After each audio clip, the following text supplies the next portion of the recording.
CSB টেলিভিশনের সম্প্রচারে বাধা নেই বলে নির্দেশনা দিয়েছেন হাইকোর্ট। এ নিয়ে কথা বলছেন আইনজীবী মাহবুব উদ্দিন খোকন। আমরা সরাসরি চলে যাচ্ছি সেখানে। কাগজ মেরে ফেলতে চেয়েছিল, যে কোনো কারণে হোক আল্লাহর হুকুমে বেঁচে গেছে। সে আইনাগর থেকে 11 মাস পরে ছাড়া পাল, এবং ছাড়া পাওয়ার পর এই পরিবার আর কোনো কিছু করতে সাহস করছে না।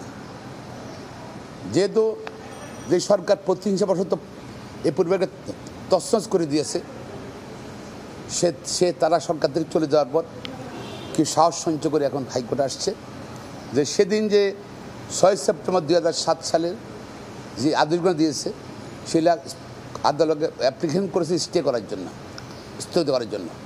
কোর্ট 4 দিন শুনানি করছে, সরকার পক্ষ শুনছে, আইন দেখেছেন। আজকে মাননীয় বিচারপতি জনাব কামরুল হোসেন মোল্লা, ম্যাডাম বিচারপতি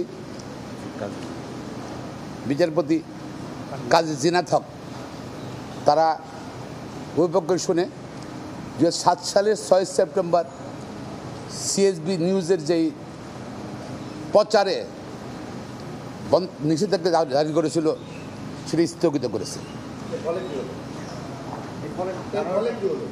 এর ফলে সিএসবি নিউজের আর টেলিভিশন চালাইতে সম্প্রচার করতে আর কোনো আইনগত বাধা রইল না।